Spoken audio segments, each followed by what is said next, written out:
अस्सलामुअलैकुम वरहमतुल्लाहि वबरकातुहू अऊज़ु बिल्लाहि मिनश्शैतानिर्रजीम बिस्मिल्लाहिर्रहमानिर्रहीम। अक्सर लोगों से आपने सुना होगा कि मेरी शुगर जो है बाज़ दफ़ा इतनी बढ़ जाती है कि कंट्रोल में ही नहीं रहती, बाज़ दफ़ा इतनी कम हो जाती है कि मेरी ऐसे महसूस होता है जैसे जान निकल रही हो। और मुझे समझ नहीं आती ये मेरे साथ ऐसे क्यों होता है।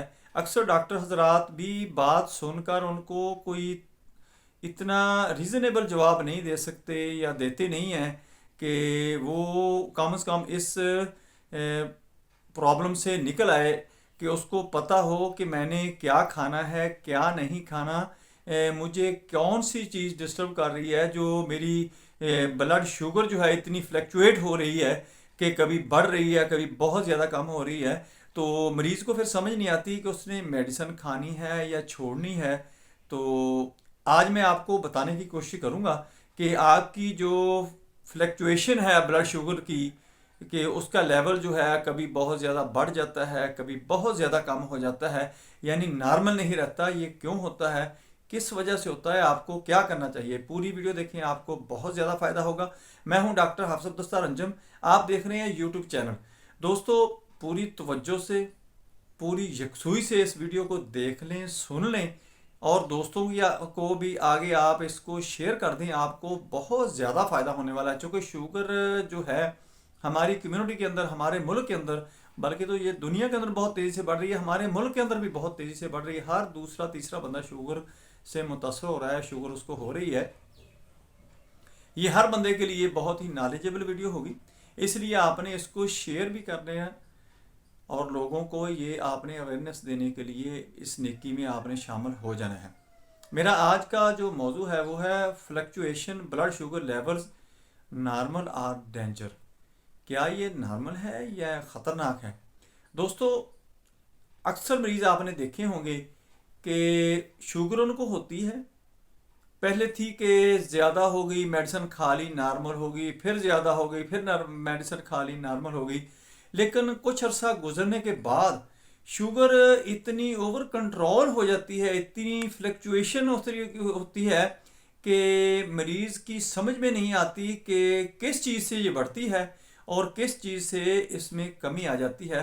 और इसका नुकसान बहुत ज़्यादा होता है कि मरीज़ को पहले तो ये समझ नहीं आती कि मेरी शुगर इस टाइम इस वक्त बढ़ी हुई है या कम हुई हुई है, कि मैंने बढ़ी हुई की मेडिसिन खानी है या कम के लिए मैंने कोई शुगर वगैरह कोई मीठी चीज़ लेनी है जिससे मेरा ये लेवल नॉर्मल हो जाए। दोस्तों, अक्सर लोग शुगर हो जाती है, उनको शुगर के बारे में अवेयरनेस नहीं होती कि क्या खाना है क्या पीना है और मेडिसिन कितनी मकदार में कितनी क्वांटिटी में लेनी है। लाइफ स्टाइल जो मेरा है आया कि वो मुझे मुतासर तो नहीं कर रहा, ज़्यादा मेरे ऊपर असरअंदाज तो नहीं हो रहा है, ये ज़्यादा काज शुगर का तो नहीं है कि ये मुझे डिस्टर्ब कर रहा हो जिसकी वजह से मेरी शुगर और मेरी जो खुराक है वो ज़्यादा डिस्टर्ब तो नहीं कर रही। ये दो ही चीज़ें मेन फैक्टर होता है कि आपकी जो फिज़िकल एक्टिविटी और फूड, आपकी खुराक और आपकी रोज़ाना की कारकर्दगी, रोज़ाना का काम करने का जो स्टाइल है, जो रोज़ाना की रूटीन है आपकी, यही चीज़ें मुतासर करती हैं इस चीज़ को। देखें, एक बंदा वॉक करता है, मॉर्निंग वॉक कहा जाता है कि बहुत अच्छी है, लेकिन ये 4-5 किलोमीटर कर ली, 10-12 हज़ार स्टेप ले लिए, लेकिन एक बंदा 20-25 हज़ार स्टेप पे चला जाता है, 10-12 किलोमीटर चलना शुरू कर देता है, फिर वो अपनी खुराक को मेंटेन नहीं करता, तो शुगर उसके जिस्म में कैसे सरवाइव करेगी? वो तो कम होना शुरू हो जाएगी बहुत ज़्यादा। और वो रूटीन में वो मेडिसिन भी वही ले रहा होगा, खुराक भी वही ले रहा होगा। या तो ये है कि उसने अपनी एक्सरसाइज वॉक बढ़ाई है, तो फिर उसको न्यूट्रिशन ज़्यादा लेनी चाहिए कि जो उसकी शुगर लेवल को मेंटेन रखे।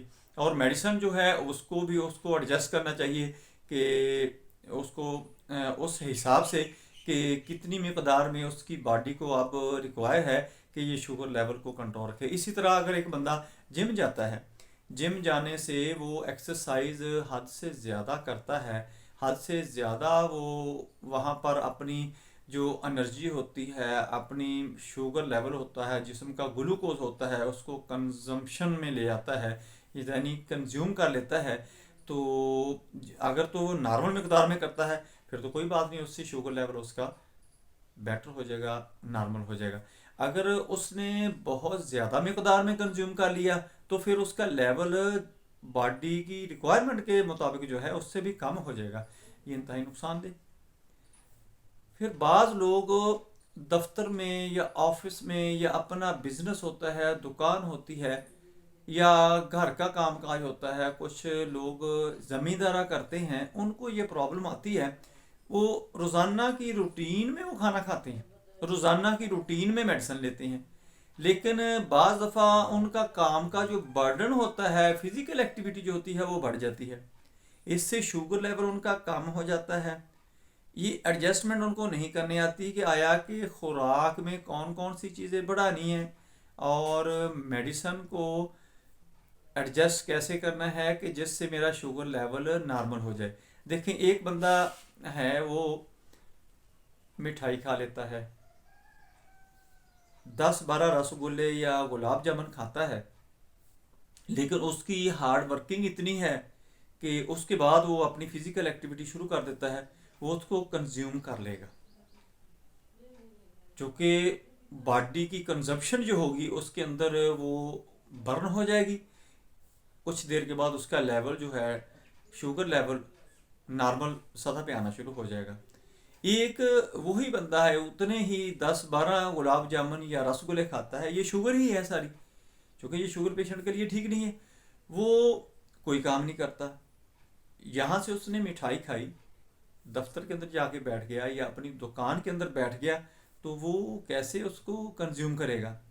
उसके जिस्म की कंजप्शन तो इतनी है ही नहीं कि वो 10-12 गुलाब जामुन या 10-12 रसगुल्ले जो उसने खाए हैं वो उनको शुगर लेवल के मुताबिक एडजस्ट कर सके। वो तो उसकी शुगर तो रेज ही होगी। अगर वो मेडिसिन वहाँ बैठा खा लेगा तो फिर नॉर्मल होगी, या अगर मेडिसिन की डोज ज़्यादा ले ली तो फिर वो नॉर्मल से भी कम हो जाएगी। दोस्तों, मैं अक्सर रिकमेंड करता हूँ, मैं मेडिसिन को सजेस्ट ही नहीं करता। हाँ, कुछ केस ऐसे होते हैं कि जिनके अंदर मेडिसिन जो होती है ज़रूरत बन जाती है या इंसुलिन जिस्म के अंदर बनती ही नहीं है, तो फिर वहाँ तो ज़रूरत है कि आउटसोर्स करनी पड़ती है, लेनी पड़ती है। लेकिन मैं दोस्तों आपको मशवरा दूंगा ऑनेस्टी के साथ कि आप ऐसा करें कि अपना शुगर लेवल मेंटेन रखने के लिए अपनी फिजिकल एक्टिविटी और ख़ुराक को बैलेंस करें, कि आपकी खुराक आपकी बॉडी की रिक्वायरमेंट जो है, आपकी बॉडी की कंजप्शन जो है उसके मुताबिक आपने खुराक लेनी है।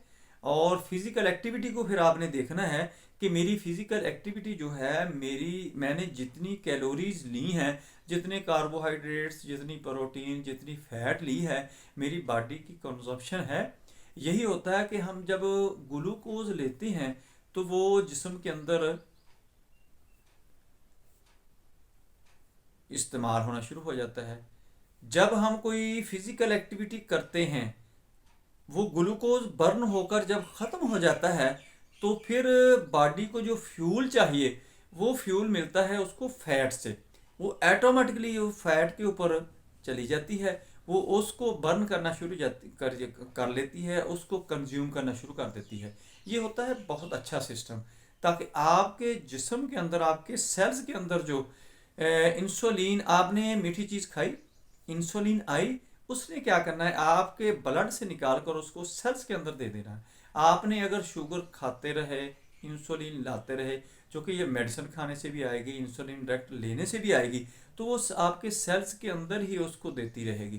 क्या होगा कि सेल्स के अंदर फैट जो होगी वो इतनी मकदार में हो जाएगी कि उसको बर्न करने की उसकी ज़रूरत ही महसूस नहीं होगी। वो पड़ी पड़ी फिर आपको नुकसान देना शुरू हो जाएगी कि मुख्तलिफ हिस्सों को जिस्म के वो फैलना शुरू हो जाएगी। जैसे बेली फैट होती है, या हार्ट के ऊपर फैट आ जाती है, या आपके खून के अंदर फैट की मकदार जो होती है बढ़ जाती है, या आपके जिस्म के अंदर ओबेसिटी, मोटापा आना शुरू हो जाता है। यही मसला होता है। अक्सर आपने देखा होगा कि जो शुगर पेशेंट होता है वो शुगर मेडिसिन लेता है या इंसुलिन खुसूसन जब लोग लेते हैं तो उनका जिस्म मोटा होना शुरू हो जाता है। क्यों होता है? यही वजह होती है। अगर आप अपनी कंजम्पशन लेते हैं लेकिन उसके साथ साथ ये करते हैं कि आपने ग्लूकोज जो है उसको जिस्म के अंदर बर्न कर लिया, कंज्यूम कर लिया, उसके बाद फैट को एज ए फ्यूल ले लिया, तो फिर तो ठीक है।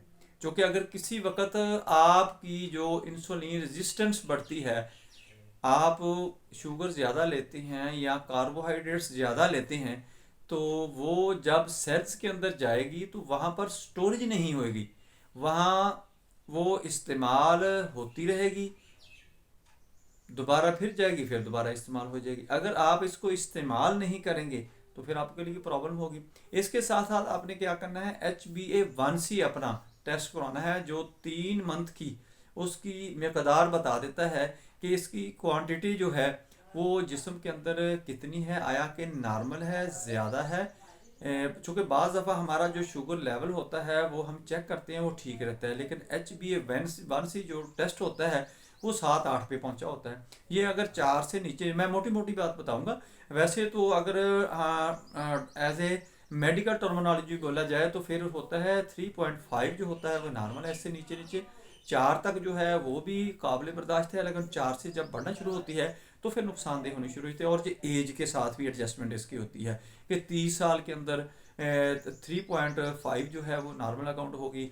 यही मरीज़ अगर 50 साल का है तो फिर इसकी 5 पॉइंट जो होगी वो नॉर्मल अकाउंट की जाएगी। इसी तरह एज के साथ साथ इसकी एडजस्टमेंट होती है। इसलिए मैं आपको मोटी मोटी बात बताऊंगा कि अगर 4 से 5 तक है, 4-5 है, तो फिर भी आप नॉर्मल ही हैं। अगर 6 से नीचे नीचे है फिर तो कोई बात नहीं। अगर 7 तक पहुंचती है तो ये नुकसानदेह है, ये बहुत ही ख़तरनाक हो जाती है। फिर आपने क्या करना है कि आपने इसको एडजस्ट करने के लिए एज ए फ्यूल आपने फ़ैट को यूज़ करना है, और इसको आपने जिस्म के अंदर जमा नहीं होने देना। इंसुलिन रेजिस्टेंस जो है ये भी बहुत बड़ी बीमारी है, क्योंकि जब इंसुलिन रेजिस्टेंस रहेगी तो फिर आपको हार्ट अटैक भी आएगा, आपके किडनी फेलियर का चांस भी बढ़ जाएगा। दोस्तों, आपने इसको फ्लैक्चुएशन से बाहर आना है। ये फ्लैक्चुएट अगर करती है तो ये बहुत नुकसानदेह है आपके लिए। अपनी खुराक को, अपनी फिजिकल एक्टिविटी को, दोनों को मद्देनज़र रखें तो फिर आपके लिए बहुत ज़बरदस्त है। आपने इन बातों पर अमल करना है। आपको कभी भी ये मसला नहीं बनेगा कि आपकी शुगर बहुत ज़्यादा बढ़ गई है, ये बहुत ज़्यादा कम हो गई है। फिर आपने अपनी फ़िज़िकल एक्टिविटी को देखकर मेडिसन जो है उसको थोड़ा बहुत एडजस्टमेंट कर लेनी है उसकी, कि अगर कभी को बेहतयाती होती है, और ज़्यादा डिपेंड नहीं करना आपने। आपने एक्सरसाइज, वॉक और अपनी खुराक, फिज़िकल एक्टिविटी जो है, इन चीज़ों को मद्देनज़र रखते हुए चलना है। ये आपका बहुत ही बेटर प्लान रहेगा। दोस्तों, मेरी वीडियो पसंद आए इसको लाइक करें, दोस्तों रिश्तेदारों में शेयर करें, बेल आइकन को प्रेस करें, मेरे चैनल को सब्सक्राइब करें। अपना ख्याल रखें। Stay connected, stay happy, stay healthy. अल्लाह हाफिज़। अस्सलामु अलैकुम वरहमतुल्लाहि वबरकातुहू।